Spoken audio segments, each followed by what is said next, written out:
नेपाल के प्रधानमंत्री द्वारा दिए गए विवादित बयान पर जहां पूरे भारत में विरोध हो रहा है, तो वहीं इमाम संगठन के प्रदेश अध्यक्ष मुफ्ती जुल्फिकार ने भी नेपाल के प्रधानमंत्री के.पी. शर्मा ओली के बयान पर प्रतिक्रिया देते हुए कहा कि जहां तक भगवान राम का ताल्लुक है, रामचंद्र जी कहां पैदा हुए, कहां रहे। नेपाल के प्रधानमंत्री ने अगर कोई बात कही है तो उन्हें सबूत भी पेश करना चाहिए और इतने बड़े पद पर बैठकर कोई अनाप शनाप बात नहीं कहनी चाहिए। उनके पास कोई भी सबूत पेश करने चाहिए। इस सिलसिले में जो इतिहासकार हैं, शंकराचार्य हैं, वो इस पर बहस करें और उनसे सबूत मांगे। इस सिलसिले में वो ही ज्यादा बेहतर बता सकते हैं। हम लोगों का तो पहले दिन से ही कहना है, सुप्रीम कोर्ट का इससे संबंधित फैसला होगा, हम लोग उसे मानेंगे। लिहाजा जो भी फैसला मुसलमान ने उसे कबूल किया। रही बात नेपाल के प्रधानमंत्री की, वो क्या कह रहे हैं वो नेपाल वाले जाने और उसका जवाब हमारी हुकूमत और हमारे मुल्क ले। नेपाल प्रधानमंत्री चीन समर्थक माने जाते हैं। इसमें महज में बात कम और सियासत ज्यादा है। मुफ्ती साहब, नेपाल के प्रधानमंत्री ओली शर्मा जी का ये कहना है कि राम जन्मभूमि यानी कि राम जो हैं नेपाल में पैदा हुए थे, अयोध्या नेपाल की संपत्ति। आपका क्या कहना है? देखिए, जहाँ तक के भगवान राम का ताल्लुक़ है, रामचंद्र जी कहाँ पैदा हुए, कहाँ रहे, जो नेपाल के प्रधानमंत्री ने अगर कोई बात कही है तो उन्हें सबूत भी पेश करना चाहिए। और इतने बड़े पद पर बैठ के कोई भी बात जो है वो अनाप शनाप नहीं कहनी चाहिए, बल्कि उसके लिए अगर उनके पास कोई सबूत है तो वो पेश करना चाहिए।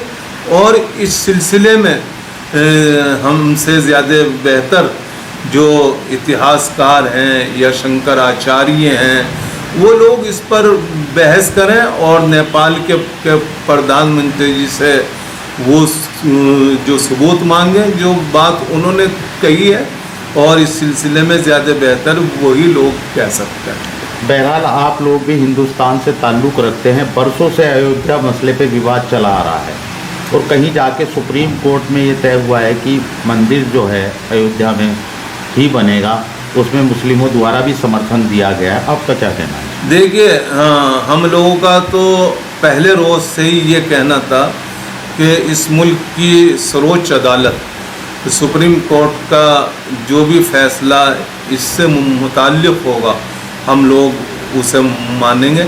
लिहाजा जो भी फैसला आया, मुसलमान ने उस फैसले को कबूल किया। अब रही बात नेपाल के प्रधानमंत्री क्या कह रहे हैं, वो नेपाल वाले जाने, और उसका जवाब जो है हमारे मुल्क की हुकूमत और हमारे मुल्क के लोग देंगे। अच्छा, जिस तरह से ओली साहब इस तरह से बयानबाजी कर रहे हैं, क्या ये जिम्मेदारान पद पे बैठ के इस तरह की करनी चाहिए, या चीन जैसे देशों की इसमें कुछ सियासत हो? देखिए, मैं जहाँ तक समझता हूँ, ओली शर्मा जी का ताल्लुक़ क्योंकि कम्युनिस्ट धड़े से है और वो चीन समर्थक माने जाते हैं, तो इस तरीके से बहरहाल जो भी बातें हो रही हैं उसमें मजहबी बात ज़्यादा है और राजनीति मजहबी बात कम है और सियासत ज़्यादा है। जनसंख्या नियंत्रण कानून बनाए जाने को लेकर जहां सत्ताधारी पार्टी के शीर्ष नेताओं का एक मत, वही मुस्लिम समाज के मोअज़्ज़िज़ लोगों ने भी हिंदुस्तान के बेहतरी के लिए आगे आकर जनसंख्या नियंत्रण कानून को देश के हित के लिए सही बताया है। मुजफ्फरनगर से इमाम संगठन के प्रदेश अध्यक्ष मौलाना मुफ्ती जुल्फिकार ने अपनी प्रतिक्रिया देते हुए बताया है कि हिंदुस्तान के अंदर जहां तक जनसंख्या नियंत्रण कानून की बात है, इस मामले पर हमारा ये कहना है कि हम भारत की तरक्की चाहते हैं, भारत का विकास होना चाहिए। उसमें यह होना चाहिए कि जिस परिवार में एक बच्चा है लेकिन वो बच्चा नालायक है, और एक आदमी के 5 बच्चे हैं और वो भी तालीम लिए हुए हैं, पढ़े लिखे हैं, ये सब माँ बाप के ऊपर है। असल चीज तरक्की है। भारत की तरक्की के लिए हुकूमत जो भी कदम उठाएगी, हम उसकी हिमायत करेंगे। मुफ्ती साहब, केंद्रीय मंत्री संजीव बालियान जी ने जनसंख्या नियंत्रण कानून लागू किए जाने के लिए मुख्यमंत्री जी को पत्र लिखा है। आपकी क्या राय है? क्या जनसंख्या नियंत्रण कानून भारतवर्ष में लागू होना चाहिए? देखिए, जहाँ तक हिंदुस्तान के अंदर जनसंख्या नियंत्रण कानून की बात है, हमारा इस सिलसिले में बिल्कुल साफ तौर पे ये कहना है कि हम भारत की तरक्की चाहते हैं, भारत का विकास होना चाहिए और भारत में जो रहने वाले लोग हैं वो तरक्की याफ्ता होने चाहिए। और उसके लिए बाज़ दफ़ा ऐसा होता है, एक आदमी के एक बच्चा है लेकिन वो नालायक है, नाअहल है। एक आदमी के 5 बच्चे हैं और वो सारे तालीम याफ्ता हैं, पढ़े लिखे हैं। तो ये तो माँ बाप की सलाहियत के ऊपर है। असल चीज़ क्या है? असल चीज़ है तरक्की।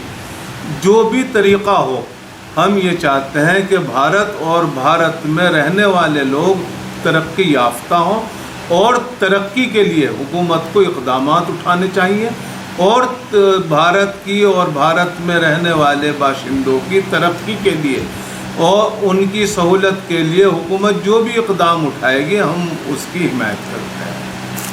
अच्छा, जिस तरह से देश की जनसंख्या बढ़ी है उसी हिसाब से खेती की भूमि पर भी आजकल रिहायशी मकान, रियल इस्टेट के धंधे किए जा रहे हैं।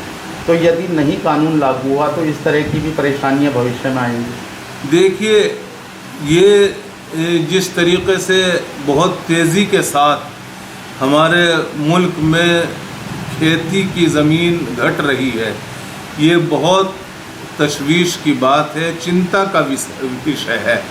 हमें इस सिलसिले में केंद्रीय सरकार, राज्य सरकारों को विशेष ध्यान देना चाहिए और हमें खेती की ज़मीनों को बचाना चाहिए। और इस सिलसिले में जो भूमाफिया हैं और जो ज़मीनों को पर नाजायज़ कब्ज़ा करने वाले लोग हैं, इनके और ध्यान देना चाहिए। क्या आप मुस्लिम समाज को कोई मैसेज देना चाहेंगे जनसंख्या वृद्धि रोकने के लिए?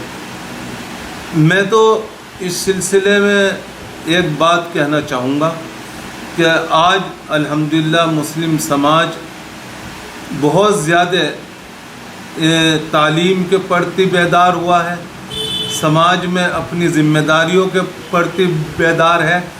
और जब आदमी में बेदारी आती है तो उसकी सारी सामाजिक हालत में, चाहे वो शिक्षा में हो, सामाजिक स्तर पर हो, उसमें सुधार आता है। और उसके लिए, सुधार के लिए जो भी कोशिश हो सकती है वो करनी चाहिए। ताज़ा और रोचक खबरों के लिए यूं ही जुड़े रहें हमारे साथ। और हाँ, हमें सब्सक्राइब करना ना भूलें। नीचे दिए बेल आइकन को ज़रूर प्रेस करें।